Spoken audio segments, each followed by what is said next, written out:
ప్రభువైన యేసుక్రీస్తు శ్రేష్టమైన నామములో యూట్యూబ్ వీక్షకులందరికీ ప్రత్యేకమైనటువంటి వందనాలు తెలియపరుస్తున్నాను. గుడ్ ఫ్రైడే, సర్వలోకము సర్వమానవాళి దినమున గుడ్ ఫ్రైడే వేడుకలు జరుపుకుంటూ ఉన్నారు. ప్రభువైనటువంటి యేసుక్రీస్తు వారు శిలువ మరణం పొందారు.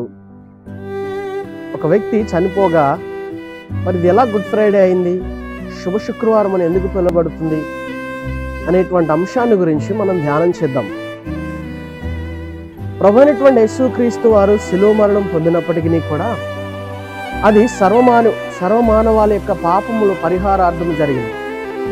అనగా ప్రభువైనటువంటి యేసుక్రీస్తు వారు ప్రతి మానవాళికి ఇది శుభ శుక్రవారమే.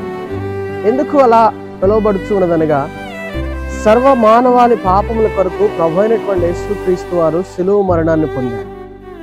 ఒక వ్యక్తిని నిర్దాక్షిణ్యంగా చంపినప్పటికీ, ఒక వ్యక్తి తన ప్రాణమును కలువరి శిలువలో త్యాగం చేసినప్పటికీ కూడా సర్వలోకమునకు మంచి జరిగింది అని చెప్పాలి.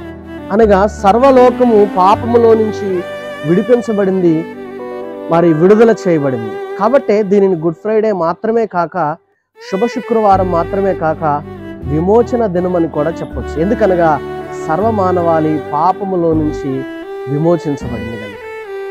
కాబట్టి అందుకే ఈ యొక్క దినమునకు గుడ్ ఫ్రైడే అనేటువంటి నామకరణం చేయబడింది. కాబట్టి శ్రేష్టమైనటువంటి ఆ యొక్క కల్వరి, ఆ యొక్క మరణం అనేటువంటిది ప్రభు అయినటువంటి యేసుక్రీస్తు వారి యొక్క ప్రేమను తెలియపరుస్తుంది. అవును కదా, మన దేవుడు ఎంతో ప్రేమ కలిగినటువంటి వాడు.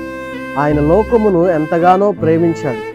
తన ప్రేమలో భాగంగానే ప్రతి వ్యక్తి యొక్క పాపము కొరకు ఆయన తన ప్రాణాన్ని అర్పించాడు. ఆ ప్రేమ ఎంత విలువైనదో కదా, ఆ ప్రేమ ఎంత శ్రేష్టమైనటువంటిదో కదా. ఆయన యొక్క శిలువ రక్తం అనేటువంటిది ప్రతి వ్యక్తిని కడిగి శుద్ధి చేసింది, పవిత్రునిగా చేసింది. ఆ రక్తము విలువైనటువంటిదిగా, అమూల్యమైనటువంటిదిగా, ప్రతి వ్యక్తి జీవితంలో శ్రేష్టమైనటువంటి మేలును కలుగచేసింది.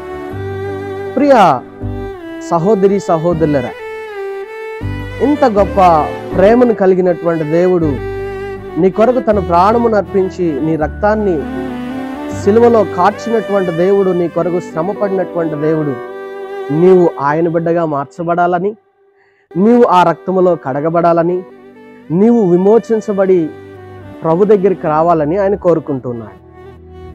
ఈ దినమందైనా నువ్వు ప్రభు అయినటువంటి యేసుక్రీస్తు వారిని అంగీకరించి ఆయన శిలువ రక్తములో కడబడి ఆయనతో సహవాసం చేయగలిగితే ఆయన నిన్ను నిత్య జీవములో ఉంచడానికి, నీ పాపములను క్షమించి నిన్ను పరిశుద్ధినిగా మార్చి ఆయనతో ఉంచుకోవడానికి ఆయన ఇష్టపడుతున్నాడు. ఇది మిక్కిలి అనుకూలమైనటువంటి సమయము. నేడే రక్షణ దినము గనుక ప్రభువుకు సమర్పించబడదాం. ఆయన శ్రేష్టమైనటువంటి కృపలో మనం భద్రపరచబడదాం. అటు గొప్ప ధన్యత భాగ్యమును దేవాతి దేవుడు మనందరికీ కలుగ చేయనుగాక. వందనాలు.